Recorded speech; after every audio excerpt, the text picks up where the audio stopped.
Welcome back, everyone, to R2Kast number 32. Today we have Kaz Straharchik, which I have just had to make sure I'm saying it right, and I probably haven't, but let's hope it's close enough. Kaz, do you want to say hello to everyone? Hello. Before we get on into another excellent episode of the R2Kast, I would just like to thank the sponsor for the show today, The Scottish Farmer, a weekly magazine highlighting everything you need to know regarding the Scottish agricultural industry, whether it's breaking news, events happening in the sector, market reports, classified ads, or just wholesome stories happening in the industry. The Scottish Farmer's got it for you. So if you don't know Kaz, which you should do, he's already probably busy enough being a vet in his day-to-day life, but has decided to, much like a lot of the people that have been on here, document their life on YouTube as farm vet films. And some of the stuff he puts up, as I was just telling him before the recording started, it's probably a bit gnarly for my little squeamish mind, but it's great to see sort of what's happening out there, what vets are doing. Back in January, we had Hazel Mullins on as well, and I'm basically just ready for an hour of me not understanding anything. It's normally how these go. But Kaz, do you want to tell us a bit about when you were younger? Was veterinary always for you? Did you always have an inclination towards animals, or? Yes, basically it was always for me. So to give you a very potted history, I grew up in sort of northeast London, so originally in a place called Hackney Wick, and then sort of further out, dare I say it, even into Essex. So sort of, that urban setting. My mum and dad were both medics, and mum was a nurse, dad's a GP. So I had that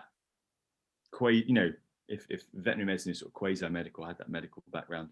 Mm. I always had an interest in the natural world. Funnily enough, I had interest in food and the countryside, which I never thought of as being related to veterinary medicine. That sort of connection came a bit later. As I say, it was more. I was a kid, and differences. A lot of the guys you've had on would have grown up either as farming families or at least in a rural setting. That was not me. I stayed in a little, it wasn't a little, it was a lovely flat, but it was a flat, we didn't have a garden. Mm-hmm. And my mum and dad my mum and dad worked hard. And frankly, we sort of got on with it and looked after ourselves. And I grew up inside, basically, is what I'm getting at. And so I would consume books and TV, anything to do with the world, like the natural world, anything to do with farming, anything to do with the countryside. I loved it and still love it.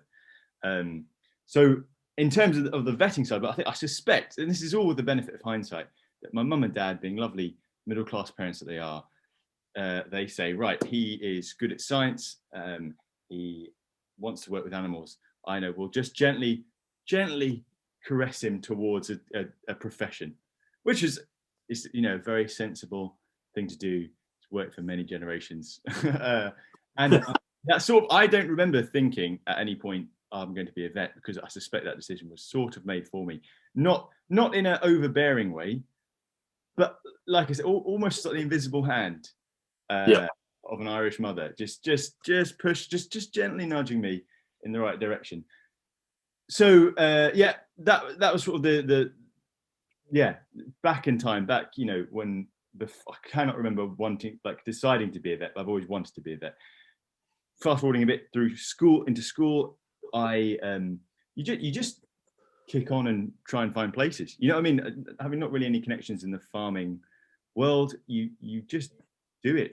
And again, I had the luxury of parents who had some time and the resources to sort of ferry me back and forth. That's not something everyone has, but I worked on a city farm, which when you now talking about it as a farm, you almost smile, but because it's maybe 5 acres. But it's 5 acres on Stepney City Farm, still going, still a fantastic organisation. It's more of a social enterprise than anything.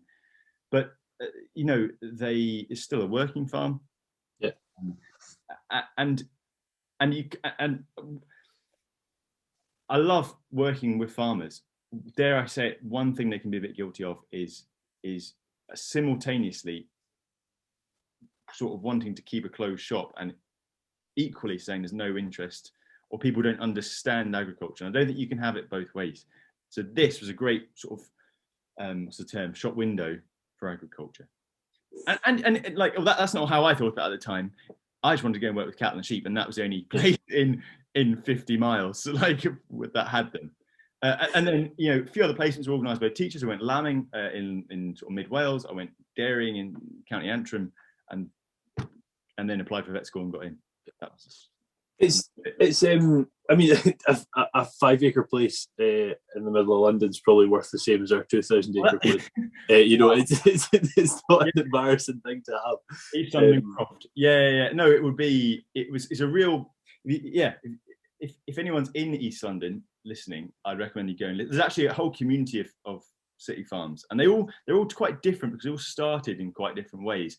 This was really a site which had been bombed in the Second World War and essentially was derelict for a few decades, and then some people came and squatted and they had a few goats and it became a city farm, you know. And they all started very organically. You know, there was no 5-point plan to starting a city farm. Hippies with some goats, but the principles are all the same. Yeah, I mean, if you're working with one animal compared to 10,000, yes, there's obvious differences, but the principles are the same. I mean, especially from what side you were interested in, and it's quite interesting to hear you say it's almost like a not embarrassment, but like I shouldn't say that my parents sort of guided the where I wanted to go. I mean, I think we all do. I mean, my mum and dad always said they never guided me into farming, and that's right. I hated farming when I was younger. They arguably guided me away from it. I didn't want to do this, but then over time you see what your mum and dad do, and maybe they don't even realise they're guiding you into a life that they've been happy within, and why wouldn't they direct their kids in that manner? So it's not in any way a bad thing. Starting to sort of try out a bit of farming throughout the country, which is quite good. But how did that? You said sort of it was always handy to have a mum and dad that would ferry you around, and I was the same. Luckily, mine were tied to it, could only be on Arran, and they could only maybe take me about 12 miles, and that was about as much. But always taking you is always helpful, and it's a privileged position that both of us, for that example, were in. How did you, as someone who didn't have the connections or ties in the industry, find that city farm? Did you just hear about it and go, or how did that come about? I used to go when I was little. So my dad would take the three of us, so my brother and sister, take us around on every other Sunday morning. Right. And so I used to go when I was very little, and then my mum and dad suggested it when I started when I was about 11. So they, at that stage, they would, as I say, take me in the car to and from once or twice a weekend. And then when I got to about 14, I started taking the tube by myself there. So it was. I didn't play many sports at school. That was the other thing. You know, I was a bit of a couch potato and not sort of the unholy triad of no talent, no interest, and no parental sort of. And that was one thing they didn't nudge me towards at all was sport. So it was like that unholy triad. And so I had my weekends free. So I wasn't playing rugby or football or hockey. I was running around after sheep and goats, which all my friends thought was totally strange. Well, I guess it is in London. I guess it is, yeah. Whereas in the country, it's opposite way around. Yeah, it's just it's actually quite cool to hear someone who's in a total rural industry that came not from that rural background. You mentioned that you went to vet school and then the sort of rest is history. Going to vet school doesn't just happen, Kaz. You've also mentioned you had no talent. Vet school is not just, oh God, I've got to find something to do after school. I love that one. Did you know, and you'd obviously sort of been guided slightly, but before you got those hires and such, you were aiming for vet school before then? Yeah, you sort of, just by the dint of what you want to do for A-level, which obviously we'll do down here, you sort of had to start making a decision and start thinking about where you're going, probably when you're about to start your GCSEs or during your GCSEs, so maybe 15, 16. And And what does it actually entail? I mean, the first things first. When I say I have no talent, I mean I have no sporting talent. I've got loads of talent. Yes, I like it. Confidence, it's good. No, but definitely none in the sporting realm. What you have to get right is the academics. And that is changing somewhat, because actually I think it's possible that and people are starting to recognise that choosing your vets first and foremost on the basis that they get 2 or 3 A stars at A level or the equivalent at Highers isn't possibly the most apt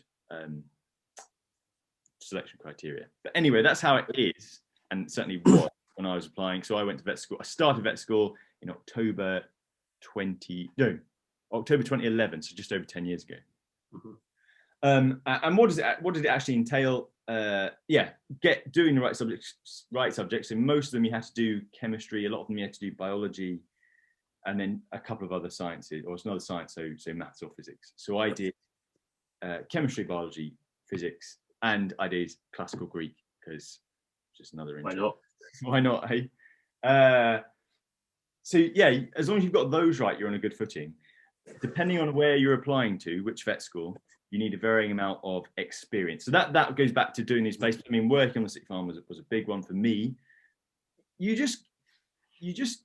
This is one great thing about having to get into vet school, is you have to pick up, like as a teenager, I think a lot of us, and certainly me, had an angst. Like, you were, the idea of going out of your comfort zone and ringing someone up, like ringing a farm up, or ringing a boarding kennels up. Just like when I went to a boarding kennel, you just have to overcome that. Like you just have to get almost just disable your shame function and just ring up and get used to people saying no to you. So academics, the experience, I went lambing that, talking about how I organize these things, asking people, that's the easiest way. And I was lucky enough that my maths teachers in-laws had this sheep farm in mid Wales. I was lucky enough that my again goes back to being middle class, that my mate's dad was a small animal vet, and so I went and saw a bit of practice with him, and the same sort of chain owned boarding kennels as well. And then the dairying side, I went to a real nice dairy farm in County Antrim, and that was near where my mum's from, and so my extended family knew them. So I mean, it seems like insurmountable, but just ask. Like, there's a great phrase here in this part of the world, and in fact, it's probably Scottish, really, not just Northumberland, but "shy bairns getting out," and I love that phrase because it's so true. Mm-hmm. Like, you don't ask, don't get, isn't it? It's brilliant, and do you know what? I was not a shy bairn. I think would be a fair comment, and you just. Yeah, picking up the phone and doing stuff is massive. And if you're doing that at 15, 16, folk think it's great. I've actually got quite a lot of listeners that are that age and are quite interested in farming. And that's sort of why I'm really reiterating this. I mean, even if you're writing out your own name when you're phoning someone up, it's fine. Just phone someone. It makes that really good impression. And what sort of size was the place in Wales? Welsh sheep farms are all massive. It was big. I couldn't tell you that. I was just so yes, for sure. So, like, my eyes were like this wide, just actually seeing sheep lambing. Again, I've never seen that before. Cool farmer, a guy called Philip Kendrick, who I've not been in touch with since, but near Landrindod, Wales, and it's a lot of Welsh ewes and some mules, I think. Right. But he was really good fun. Like, put us up. It's amazing when you go out of your way how generous people can be. Like how, like, they'll want just stuff they do not need to do. Like they'll do, which again going back to being from London, people. It's not. I don't think people are inherently less kind, but there's not. I think everyone's sort of focused on what they're doing and where they're going, and they look after themselves, right? And that's. I think that's a survival thing. Like, if you stop and say, like, if you stop and say hello to everyone.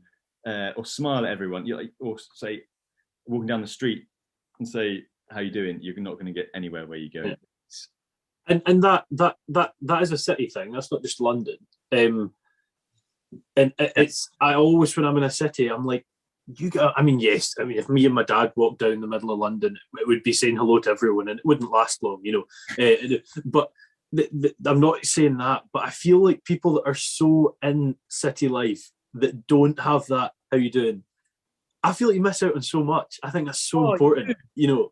And the weird, funnily enough, I have one experience like that, and it's with my dad. And so I said before, my dad's a GP, and he worked for a long time where he grew up, probably about 20 minutes away from where we were actually living. So it's a lovely sort of very Guardian reading enclave of North London called Crouch End, and Crouch End's funny because it's a bit like a village in some ways, because it's sort of, there's no tube station in Crouch End, but it's sort of ringed by them, and so it's almost quite insular, and it's real community. And people would stop my dad in the street because they recognise him as the local family GP, family doctor, and talk to him. And that to me, like as a child, it's like, what?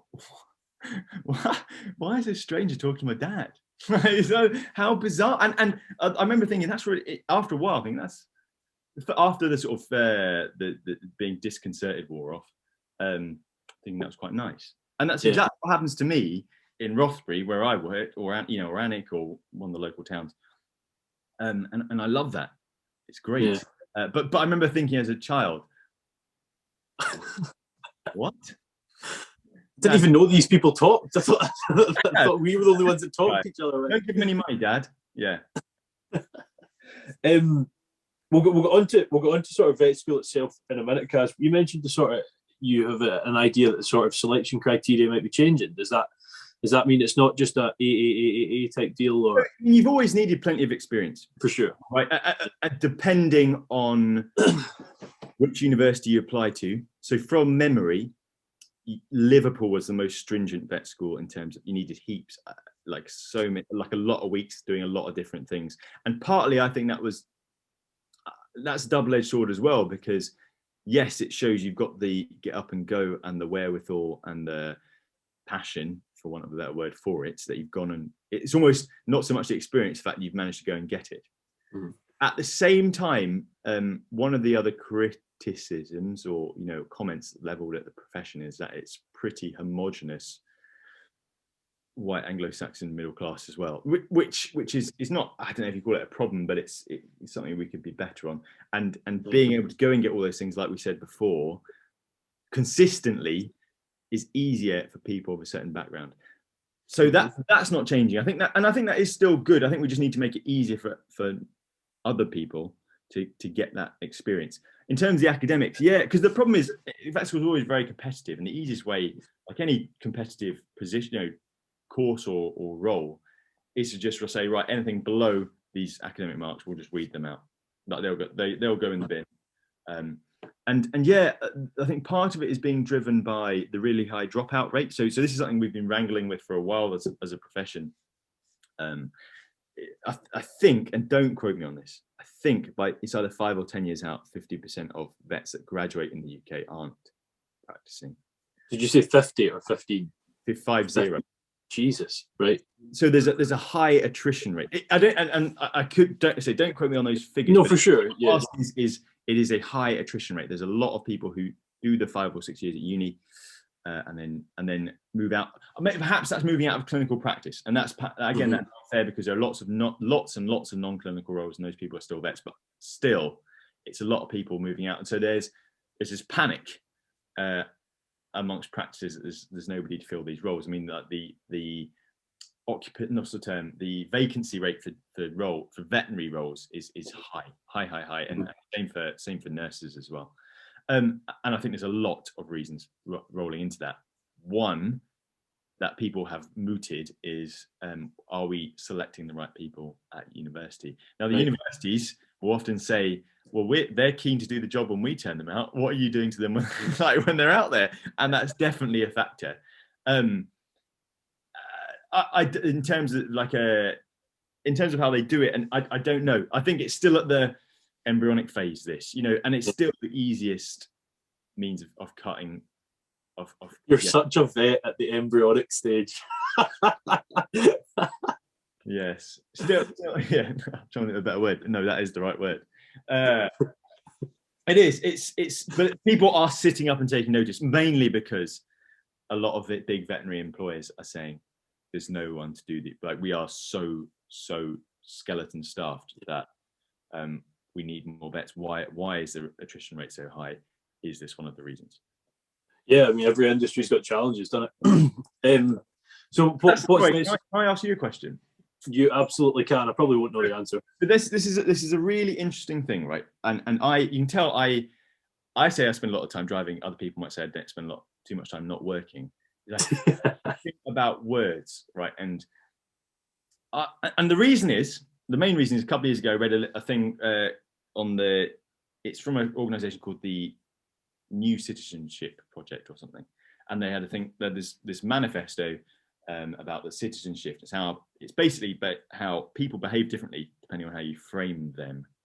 So if you frame people as individuals, they behave differently when you frame them as consumers. So say you ask 4 people, how you're gonna, you're running out, you've got a well, it's running out of water, you've got to share between the 4 of you. How much do you trust your co-individuals, like your peers, and how willing would you be to reduce your own water usage? When the only difference is in that question, they asked as consumers versus individuals, the consumers are much less willing to share and also are more mistrustful of their peers. Does that make sense? Yeah. So going back to what you were saying, the reason I picked it up is because and now I've listened to that, I've become a real bore about it. And you notice things like veterinary, and again, veterinary isn't a noun, it's an adjective. Veterinary medicine is a profession, I think. And I think that's different to an industry. And actually, when it comes to agriculture, people talk about agriculture as an industry. And I think it is an industry, but that's not all it is. Does that make, do you follow? Okay. Am I talking nonsense?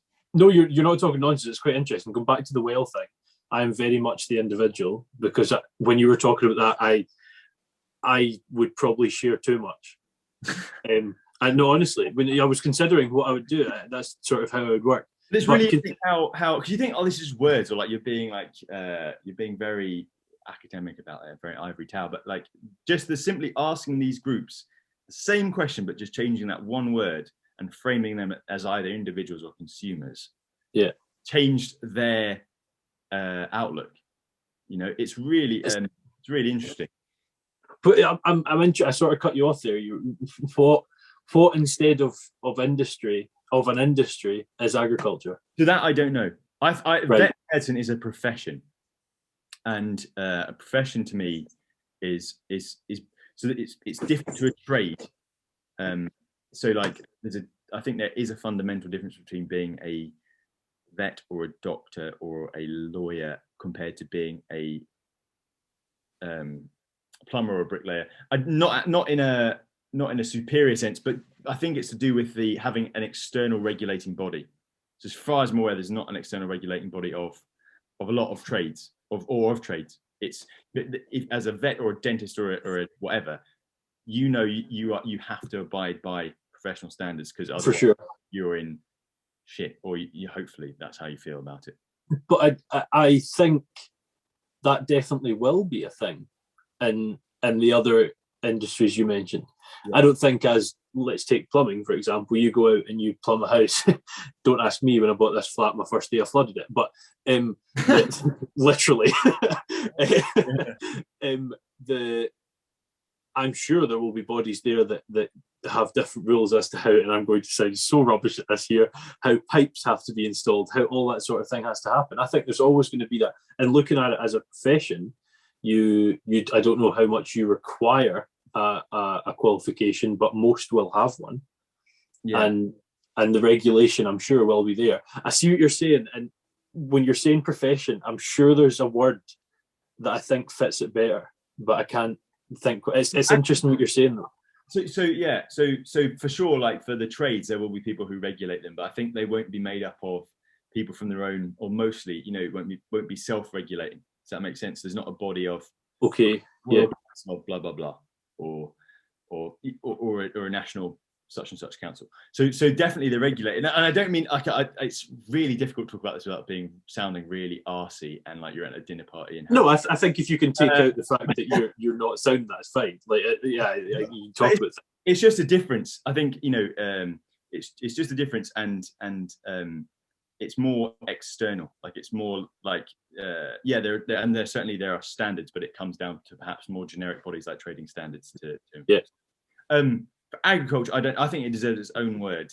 I think a culture might be the best thing for it. Like it's because yes, it is an industry, but when you go out but that, I think when you frame it like that, you really like it's easy to limit it or because you go onto a farm, it's not a biological factory floor in my mind.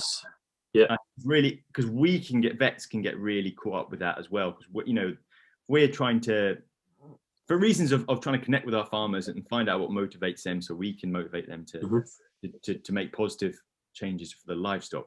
It's easy to get carried away and think exactly like them, or think exactly how we think they think. Yes. Yeah. And like, for example, chasing yield, or and we forget that lots of our farmers, that's not just what they like. That's not what they care. Well, it's a lot of what they care about, but it's not the only thing. Yeah, well, there's sustainability works in a lot of different ways, doesn't it? You've got financial sustainability, you've got sustaining your animals to high enough standard, and that's probably your two biggest battles going on in a livestock farmer side.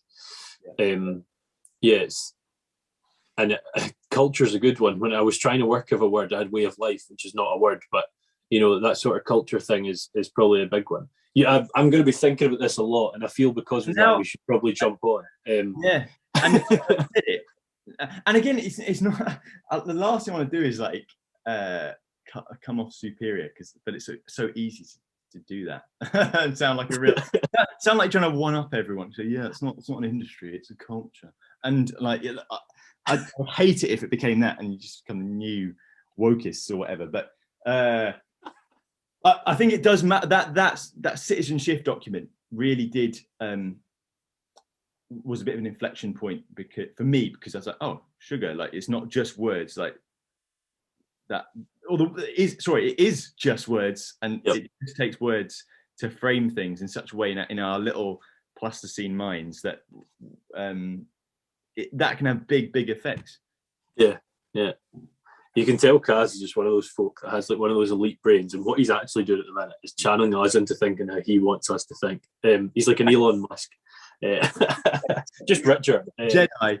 I just think I don't do enough work. I think it's probably what most people will think.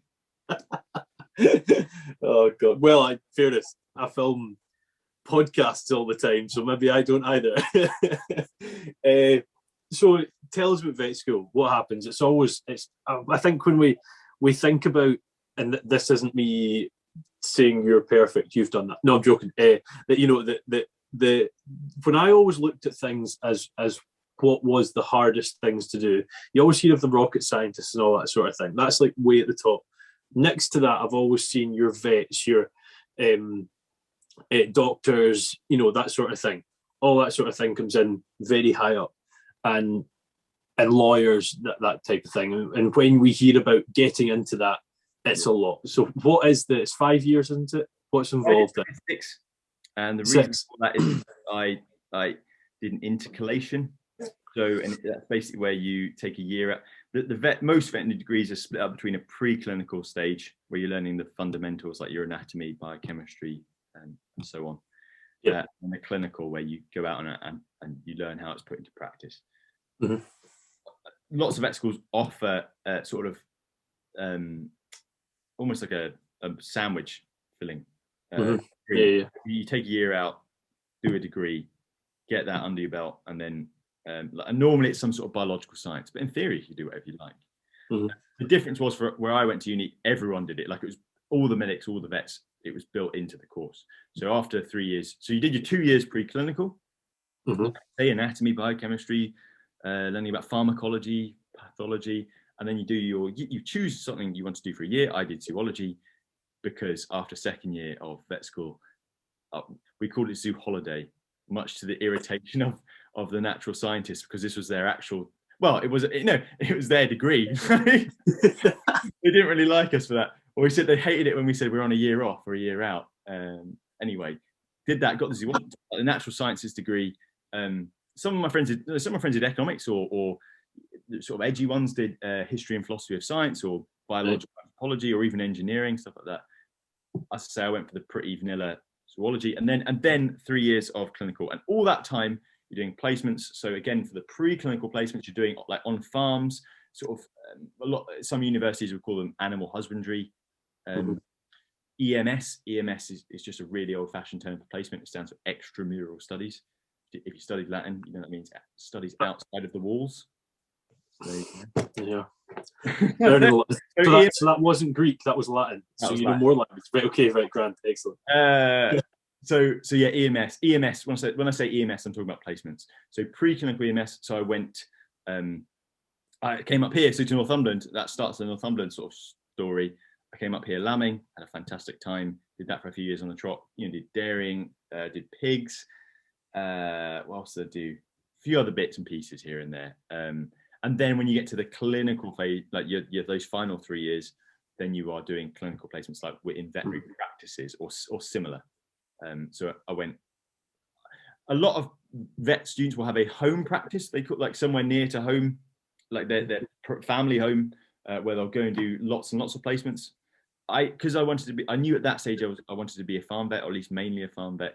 And being in London, there wasn't really the farm practices. Even when you get out into sort of the eastern home counties where I was, East Anglia, that there's very few livestock, and so very few farm vets. So I just sort of went, I'll just go wherever, and just invited myself to my mates' like sofas or my families and stuff like that. So I went, a couple of places in Northern Ireland. Went to Fermanagh, and I went to Antrim. I went to Devon and Cornwall. I went to back here to Northumberland.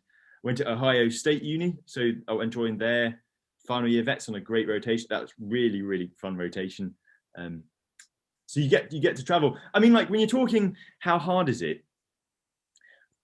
I mean, looking back on it, especially, not that hard. And I think again, I've had the luxury of being relatively good on the academic side. I don't think I'm particularly clever, but I'm relatively good at the academic. I know what you mean. Yes, I know what you mean. Yeah. And veterinary medicine especially isn't.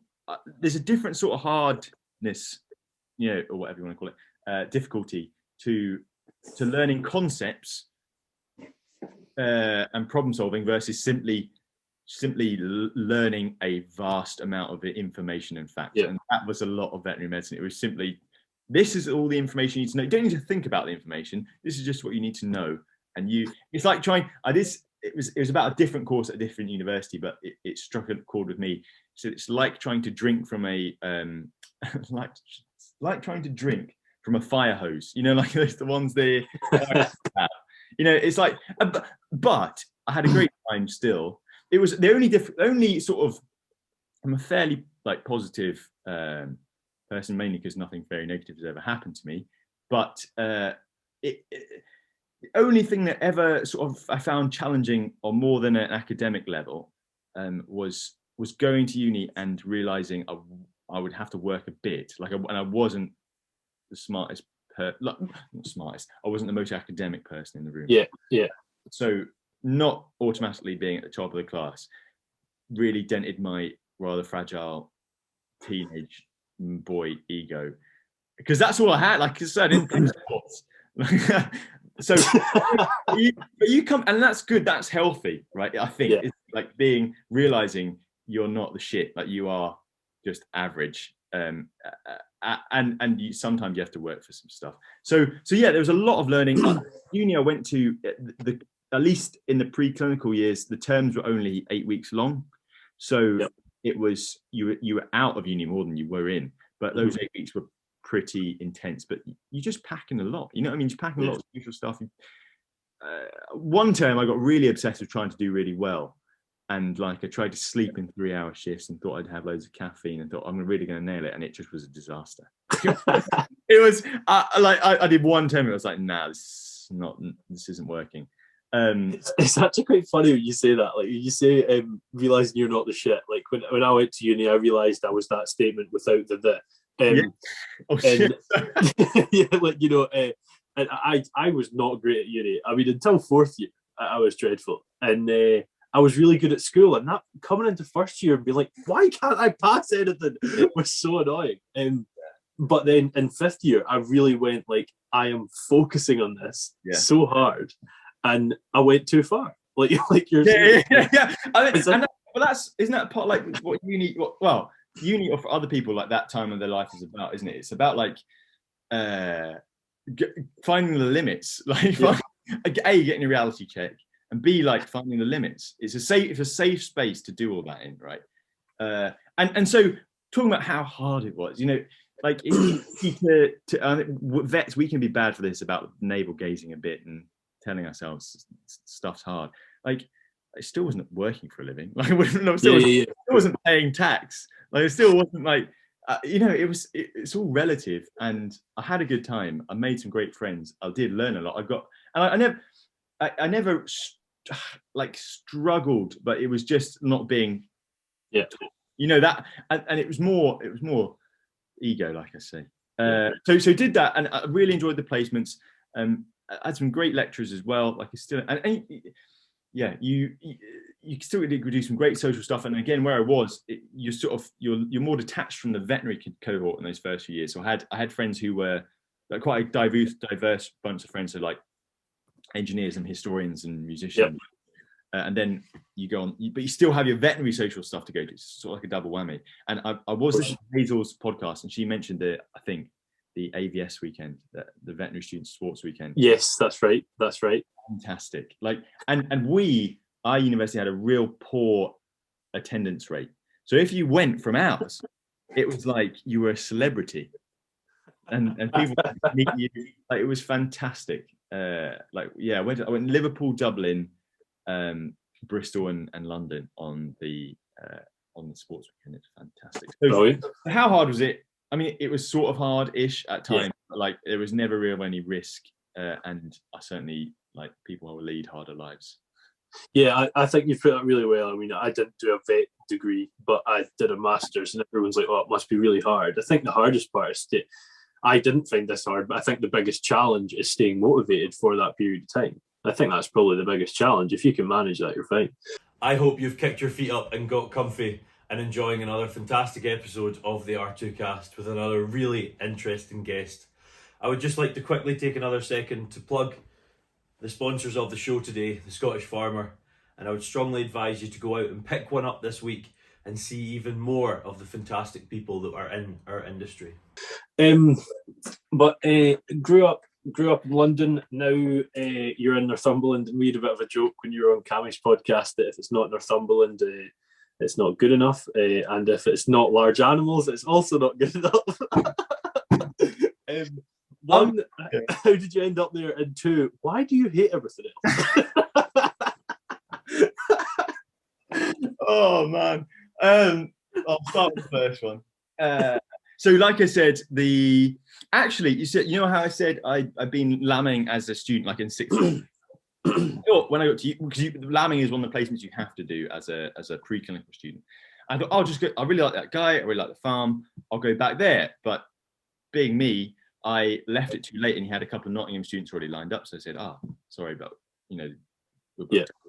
I said, it's okay, because the tutorial office from the vet school, like at that, so this was like the first term of first year, so October or November, they were always sending through requests from farmers looking for students, and I'm talking about a few a week, at least every day. And I thought that's cool. I'll just, the next one that comes through, I'll just talk to, and then the minute I started looking or started waiting, like there were none for 2 weeks. Typical. And then like, the first one that came in, 2 weeks later came in, and I didn't even look where it was, just emailed them back saying I'm looking for a replacement, essentially, blah blah blah.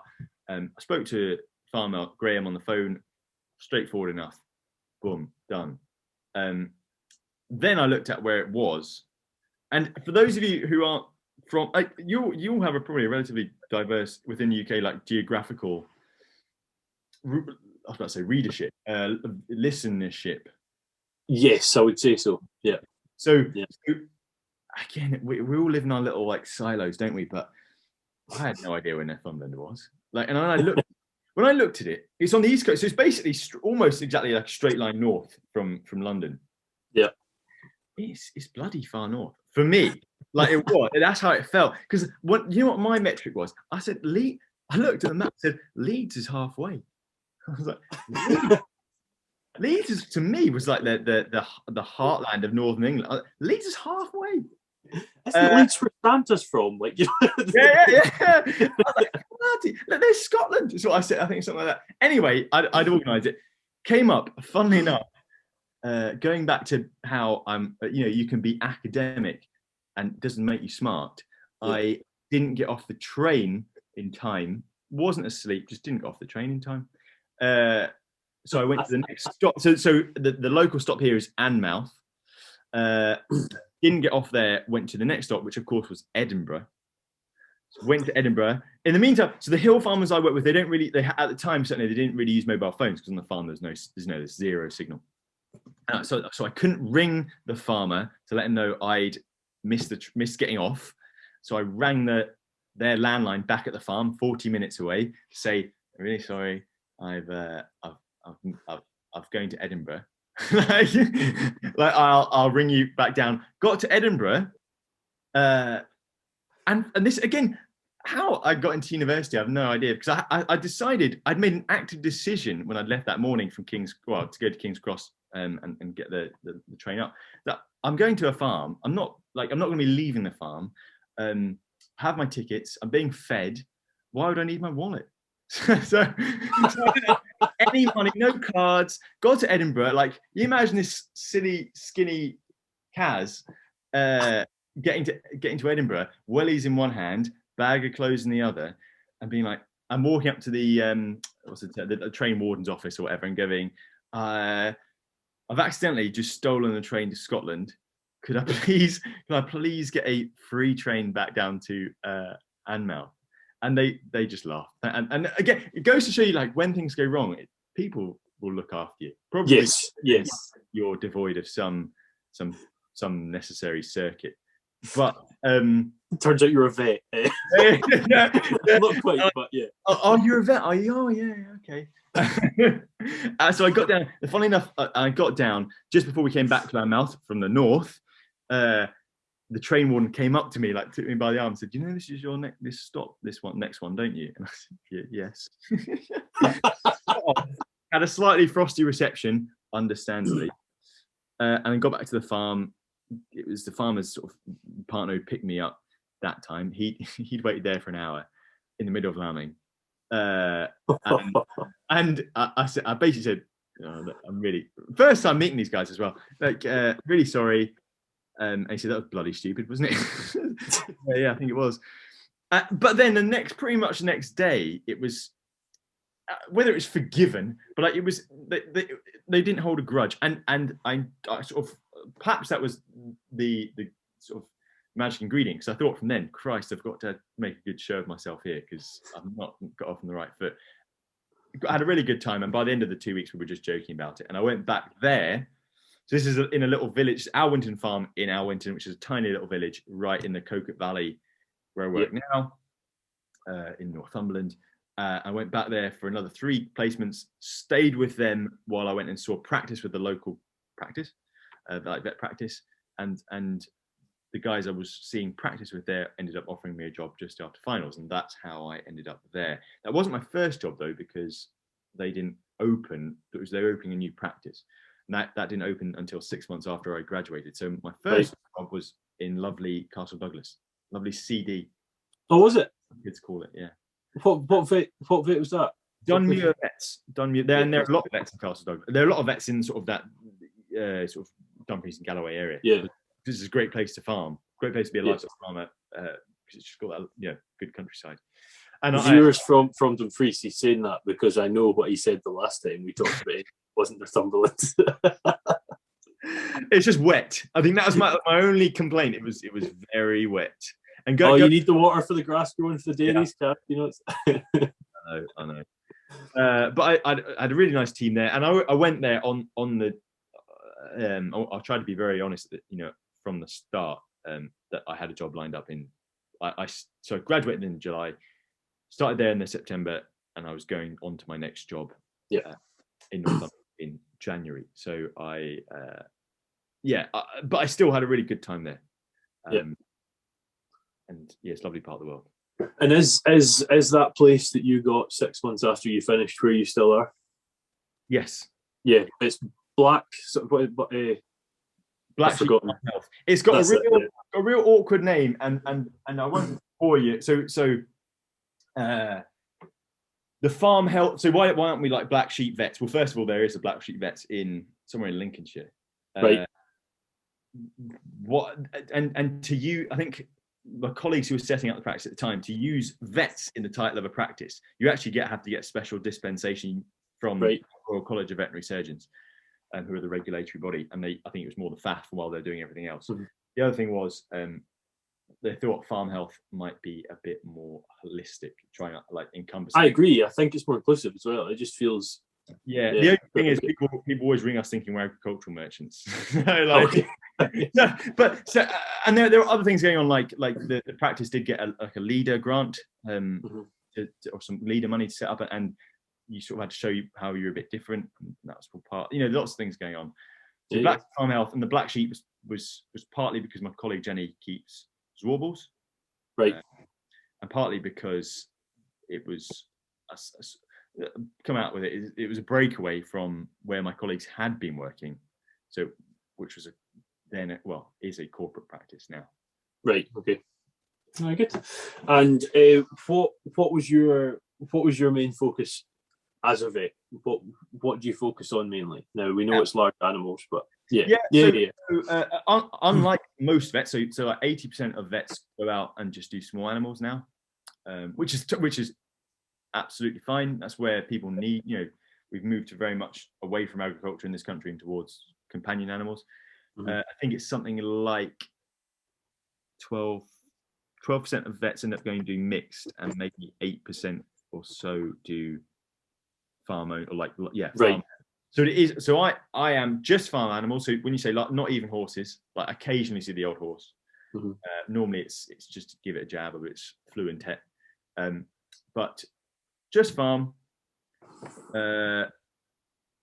And being where we are, we're quite unusual again in that we've got no dairy cows in the practice. For most farm vets, and I'm generalizing, in this country, they are dairy vets because dairy cows just they even in low input systems they do require that much more intervention. Yeah. Especially all year round calving herds. The vet's there it might be every week, if not at least every month, doing the scanning. And while they're there, they'll talk about mastitis and lameness and young stock.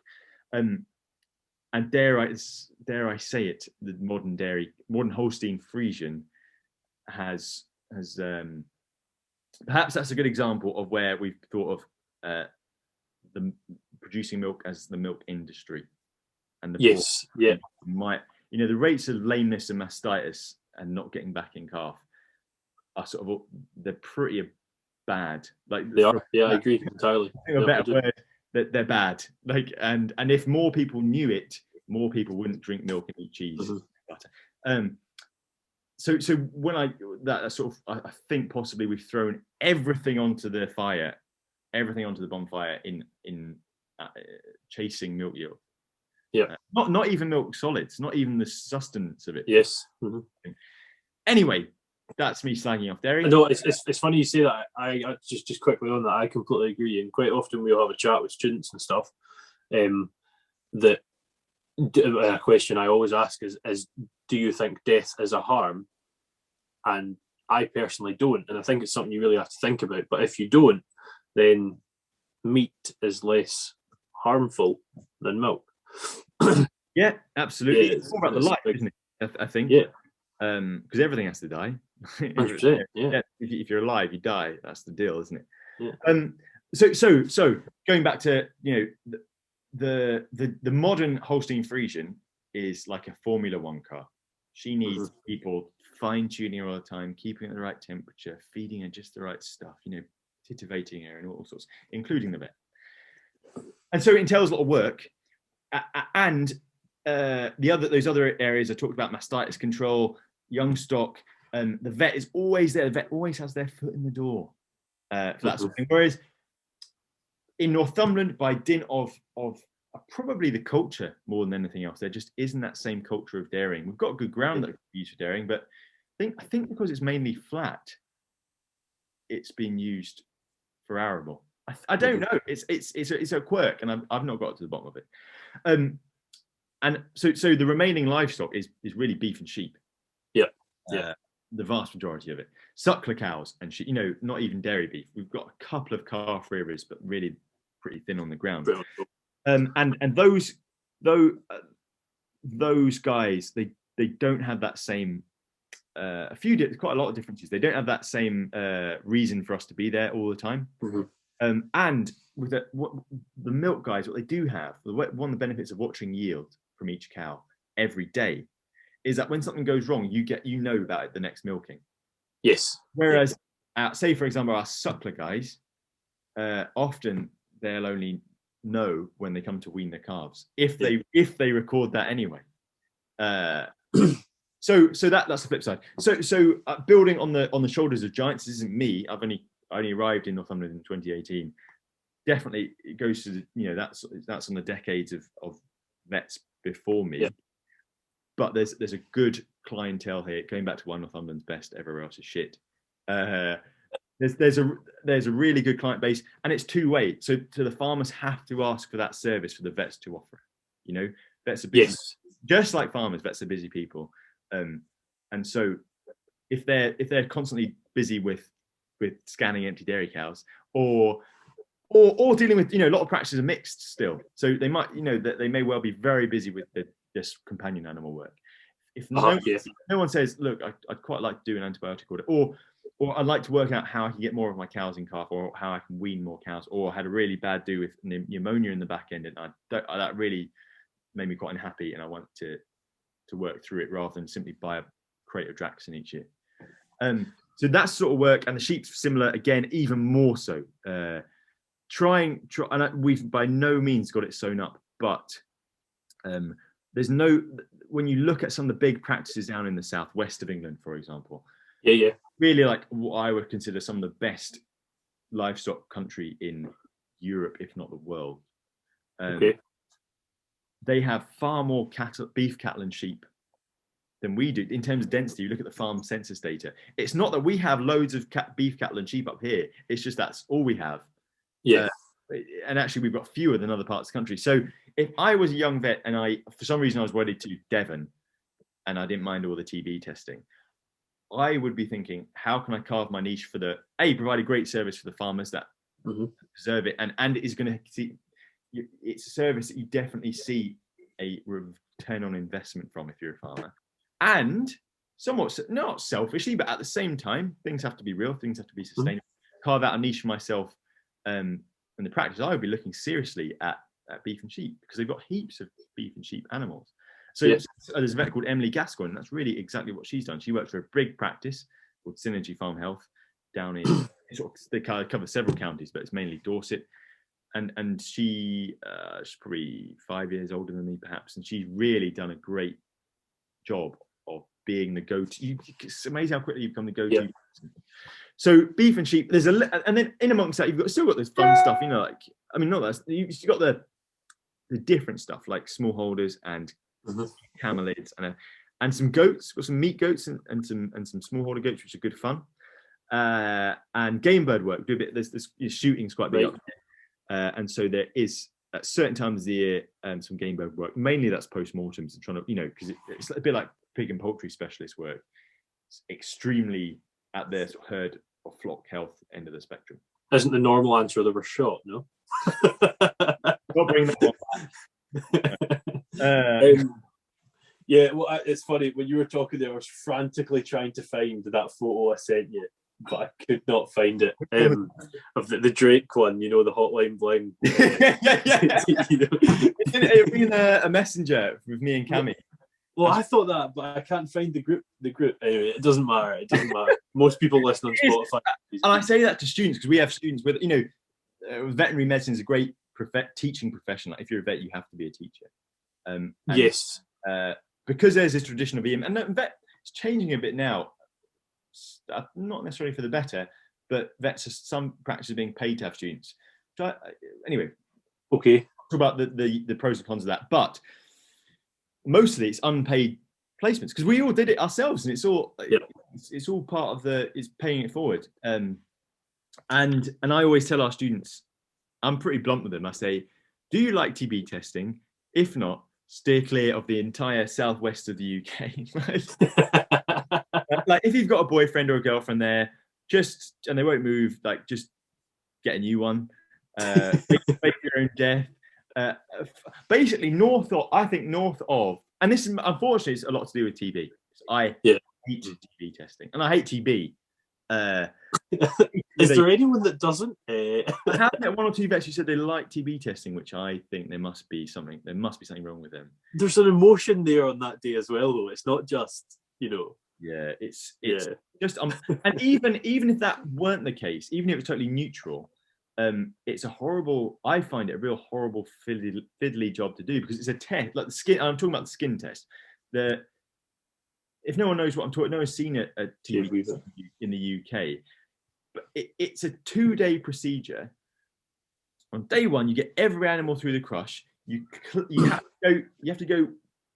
Well, where you're meant to go is if you divided the neck. If you're looking for an animal's neck from the side, you divide it up into a front third, a middle third, and a back third. And where you're meant to go is the boundary of the front third and the middle third. If anyone's noticed, that's exactly where the yolk comes on a crush.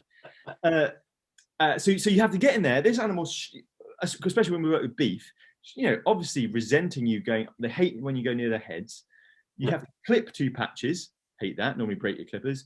You have to measure with these ancient style calipers in milk down to the mill. They're the weirdest things. Those things, exactly, like down to the millimeter how thick that skin is, and you don't want to get it bloody wrong because if it turns out might be a reactor, that's going to come back to bite you.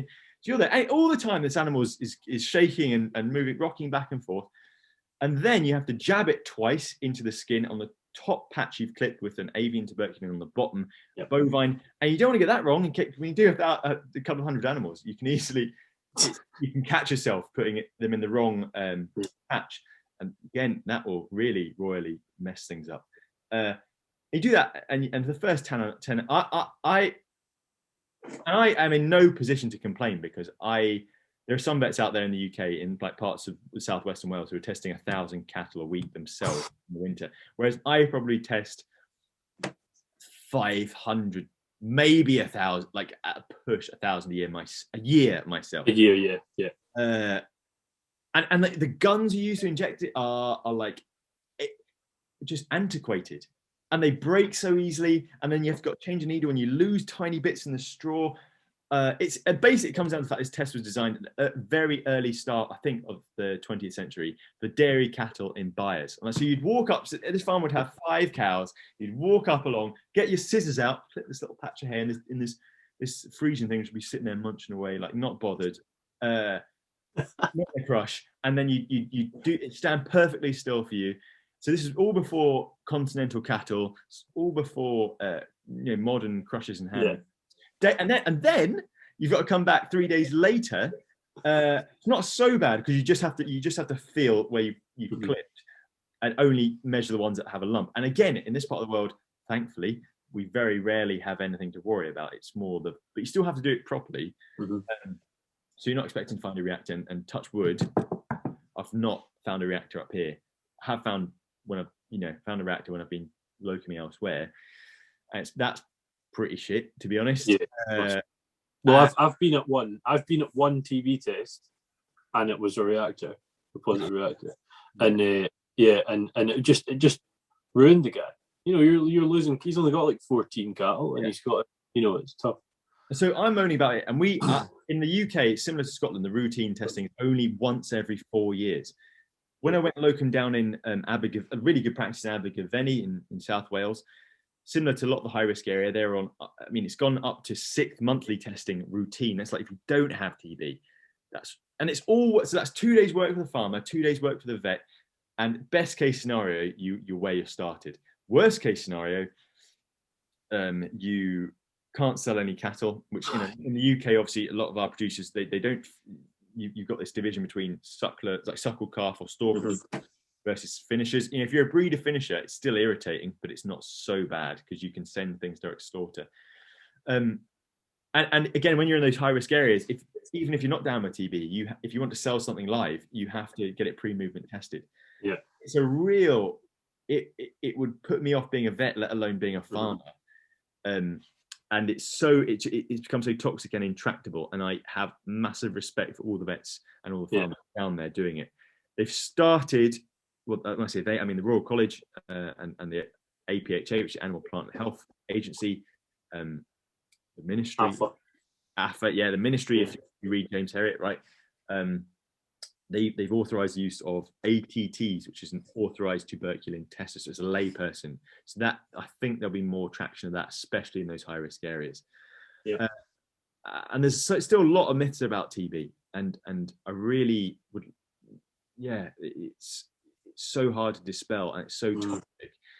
And so that's why I tell all the students to fake their own deaths and never go and get a job in the Southwest. And I say that tongue in cheek, absolutely. Yes, I hope so. Yeah, I have all the vets from all the practice owners from Cornwall to flipping Staffordshire on the phone, just saying, "You bastard." No, I say that tongue in cheek because we need the vets down there, to slog it out, and they're 100% doing their thing, and more power to them. It would, if I had to spend the next 40 years of my career TB testing every week, I would be pretty that would impact negatively on me, and I don't like feeling unhappy. No, I get it, and I know it sounds daft, as if everyone must be like that, but they're not. I'm with you. Kaz, I think we're going to have to do at some point R2Kast with Kaz number 2, but I want to quickly talk about YouTube. It's why did that come about? Partly because I won a GoPro several years ago, and it was sat in the box, and I sort of thought, it would be, people would like to watch this, because people like your terrestrial TV veterinary programs, like Yorkshire Vet would be the big one. Yeah. And also, so our mutual friend Cameron of the sheep game, he had been doing it for a couple of years, and he was having some good traction on it. So, like typical, people are going to have a terrible sort of representation of my character here, but I see a friend doing something, I think, I could do that. Get it. And so I just started, and I suppose, again, tongue in cheek, that's what I thought. But in reality, it's useful when you've got a friend and can ask, because you think, actually, they've probably, when I'm doing this, I'm going to run into technical things that I need to know how to do, and I've got someone who's done it already, is a couple of years ahead of me, and so I can constantly badger for advice, which is what I do. Well, I mean, if I was going to say, for those of you that don't know, you won't know. There's a few of us in a group chat called Farm Creators, which was your idea, and I don't know how I'm there. I mean, I'm just like, I post photos of dinner, like why? And sorry, that was sort of how it started. Why it started I've always enjoyed being creative, and I sort of got to a point where I was a few years out. I'd settled into the clinical side of my sort of. You never the finished product as a vet, like with anything, but I'd sort of those big things I was comfortable with, that I had a good rapport with the clients, and I was just looking for another challenge, really. And other things like, we all say people don't understand enough about agriculture and the wider agricultural world. I don't think enough vets do, not enough vet students. So one of my mission statements, if you like, is to make farm vetting should be the creme de la creme of vets coming into it. It should be rock and roll, because it's a really great job. And the last but not least is being from a non-agricultural background. Sorry, a lot of my friends from school and uni who aren't vets they have no idea what I do on a daily basis. Like For sure. And it's quite hard to, like, they don't understand that you do different things based on different times of the year. Like it's easier to show them than tell them or verbally explain to them. Because I assume telling them some of the things that you come across, they'd be like, and that is what exactly. Not asking him again. Yeah. Yeah, exactly. Oh God, here we go. The only thing hard to say than his name is what he's doing in the day job. Yeah. So that's, and it just got rolling, and I've been I've just been really pleasantly surprised with how people like it and who watches it. Like it's amazing. And the figures are by no means like special, but you put stuff on the internet, people will watch it or listen to it. It's brilliant. Like, I mean, we talk about that I just hate when Cammy shows his figures. I'm like, shut up, man. We know you're doing it, right? It interests me when, like, you and Carol and Joanne and stuff put stuff up, and you're like, it's so cool to think that this thing has been seen here. It's brilliant. Yeah. It's excellent. I love to see it. It's good to see. What's plans for the future with well, I tell you what, I won't ask you that because you are a podcast fan and you will know the questions that are coming. I just want to quickly ask, what does a normal day in the life of Kaz at work look like? Or is that not a thing? Is there not a normal? Sort of. So there's definite seasonal differences, right? Yeah. But if you ask me, we don't start particularly early, so COVID's knocked it all about a bit. But before COVID, I would get into the practice in Rothbury probably about 8:30, and tap away on some computer stuff. I wouldn't necessarily have a call, I wouldn't be booked out on farm all day, every day. For sure. You do a lot of the work of being a farm vet is off farm. It's catching up with various bits of paperwork. It's catching up with, it's doing research. It's doing like research, phoning people, like phoning farmers, seeing how they're getting on. Have they done this yet? Have they done the BVD check test yet? For example, I'm ringing farmers at this time of year and saying, ringing labs, talking to other vets about things. That's one of the best things about being a farm only vet versus being for me, a mixed vet doing farm. And the difference is because if your practice manager, whatever, sees you at a loose end, or what they see as a loose end of an afternoon, when you could be making calls or reading around a subject, they'll send you straight into the afternoon consults because you're not earning any money. And I see that as well, but you're freed from that drain. Sure. Yeah. So there's a lot of that. Again, this time, so like busiest times would be actually May and June, not like March and April. The carvings, I mean, I've been to a few carvings in the last couple of weeks, but carvings sort of trickle in through January, February, picking up a bit in March, plenty in April, and then plenty in May, and then sort of by June are sort of withering away. Similar for the lambings, but if anything, probably a bit tighter. Yeah. Start of the summer, lots of routine work. So we do like a lot of bull fertility testing. Right. And then you're tidying up some pre-turnout jobs before cattle go out. You might be castrating the odd one or dehorning. Yes. And then some July, August, pretty quiet until the autumn calvers start. And then you're into autumn calving. Then you're into like the sheep fertility work, we do plenty of. So a lot of tup testing, a lot of, and perhaps over the summer you might do a bit of ill thrifting. So lambs aren't growing so well, investigating that. And then by the time you get to October, November, December, you're starting to hit housing for cattle when you'll start to do PDing, so scanning for pregnancy. Yes. A lot of our herds do Yonis testing at the same time. So and then you come around January, it starts to get a bit quieter, and we're doing things like BVD check testing. We're trying to do more in the way of testing before treating, so using like the liver fluke antibody tests and stuff like that. So in terms of specific jobs, there's not a typical day, but look, normally I'm in work, I'm working 8:30 to 5:30, and then I'm on call, maybe first on call 1 in 4. So like 1 in 4, yeah, and then 1 in 4 weekends. The sort of clients we have, because like I say, they're so brilliant. we don't have a lot of out of hours work. And it genuinely, this does change. I talk about varying between the seasons, varying across the country. In other parts of the world where perhaps farming is more, so not a hobby, but like people have a lot more sort of 9 to 5 jobs, the vets there will get heaps of phone calls at like 5:30 when people are coming in from their day job. Yes. And they've just seen, oh, sugar, I've got this animal's dying. Like, I was talking to a young vet locally working for another practice. She'd been over to, I won't say where it was, but a different part of the UK. Not Northumberland. Not North. and so she said she was like, again, pretty like amazed because she'd been there for I think a week or two, and 1 week they dripped 7 calves or something. By drip I mean putting an IV drip for a really dehydrated calf. I haven't put a calf on a drip since graduating. That was like nearly 4.5 years ago.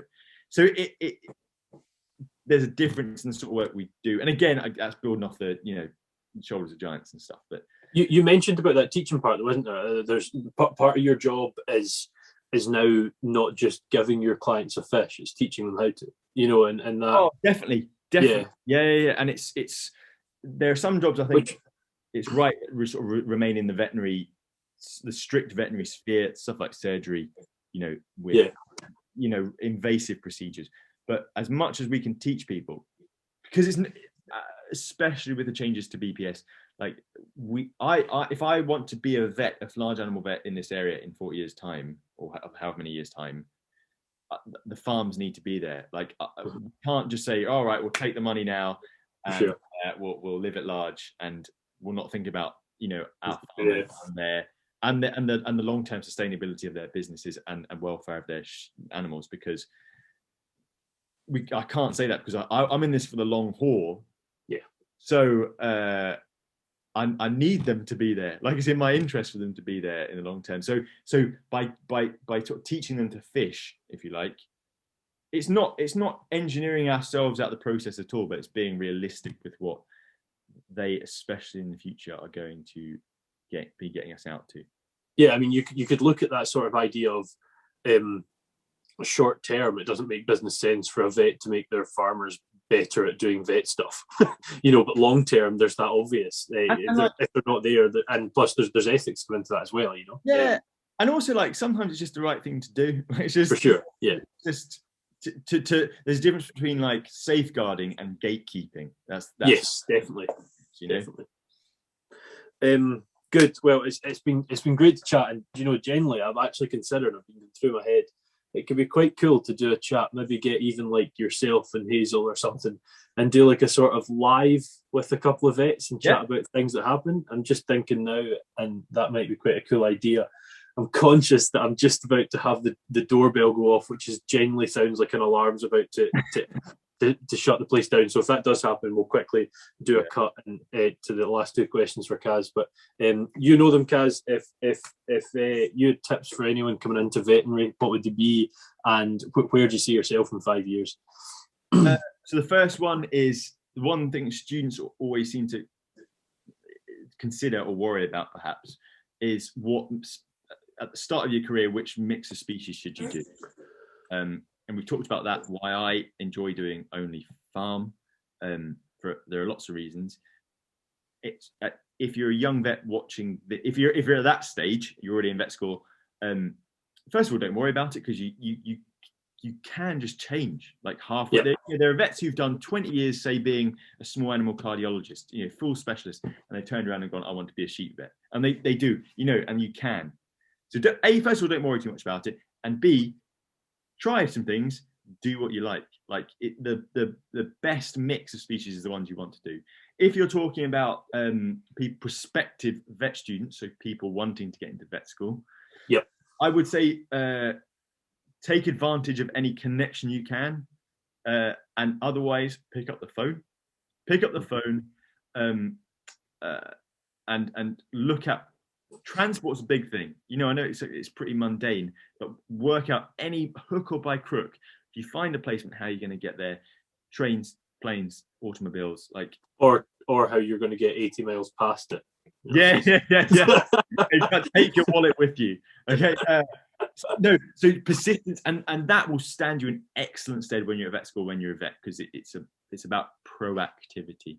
So that would be mine. And if you're at school, just work on getting the academics right. Yeah, that remains the biggest thing. You can have all that experience, but if you haven't got your whatever it is, at least 3 A's at A level, I would say in your industry that's the biggest challenge. I mean, once you get to 17, 18 and stuff, you get your life ahead of you to try and push that next 5 or 6 years, make sure that works and learn. But that discipline as a kid is tricky. That's and that's why I think it comes down to parents often, and that's perhaps that's one of the reasons mooted why there are so many more girls in vet school than boys. Because someone came up anyway, said to me the trope that girls are more organised than boys. I'm not sure I believe it, but I think in school that could be believed. I think younger girls are more organised than boys. Yeah, I think girls become adults a bit quicker, perhaps. Yeah, yes, maybe that's what it is. Yes, I don't think in general as adult people that we're now old people that's the case. But, yeah. So that'd be my advice. And where do you see yourself in 5 years? Just not necessarily doing the same, but like I've bought into the practice, so I'll still be here. I hopefully will have made it to New Zealand and back on a sabbatical. That's just ironing out the administrative things with that. Yeah. But just at the helm of a sensible sized practice, doing good work. Hopefully there'll still be some beef and sheep farmers in 5 years' time after our beloved government has tried to gut them. But 25 years time, 2029, it'll be gone by then. 2028 is the last day, isn't it? Oh, sorry, 2027 will be more real. I've got a bad habit. People think I'm being serious of talking tongue in cheek and stuff. Sometimes I think I do it so often. People could be forgiven and think it's how I actually think. It's going to be challenging. Yeah. But I mean, will it be more challenging than BSc or foot and mouth or any of that? I mean, I think the worst thing about it is self-inflicted. But anyway, the 5 years time, and just sensible. Getting to sort of later 20s, I've sort of realised there are other things. So like just being healthy and like eating well, exercising, still having time to do those, and hopefully on 1 million subscribers, whatever the Heath GPs are now. Obviously, is like 1.2 or something like that. Yeah. So I interviewed Graham in the October, and now we are 16 months later, and he's about 700,000 higher. So that's where you'll be. Sensible work-life balance. Eating well, exercising, and 1 million subscribers, please. So 1.3. Yeah, no, that's good. That's good goals. If you're in 1 million subscribers, right? If you're in 1 million subscribers, I don't even know what I'm going to give you because you're in 1 million subscribers. You don't deserve it. A bit unfair that would be. That's only 200,000 a year. And that's not how it works. You nothing fly. That's how it seems to go. No, that's been great, mate. Appreciate having you on. It's been really good. It's been a long time coming. I think Kaz and I have rearranged this 4 times for whatever reason. We're filming this now 28th of January, and I think we've probably been trying since early December, but it's done now. It's been really good, and that sort of idea, I might speak to Hazel. Maybe I think that could be really cool, actually. A YouTube Instagram crossover. Excellent. And have a chat with some vets. But yeah, for everyone listening and watching, thank you very much. Hope you enjoyed this week, and in 2 weeks' time we'll be chatting to a graduate wayleave surveyor. So that's another good discussion coming in as well. And we look forward to seeing you there, and thank you for listening. Thank you, Kaz, as well. Well, that's it. Another R2Kast finished. Another agricultural mind opened up, and I would just like to say that getting these guests on board it does take time, and it always has done, but I've now went weekly, and with that comes even more time required. And I would just like to finally thank once more the Scottish Farmer for sponsoring the show and making that much more possible. Please be sure to get in touch if you've any ideas of people you'd like to see on the podcast, or maybe ideas you have for me presenting better, because I definitely do require that. See you in the next one.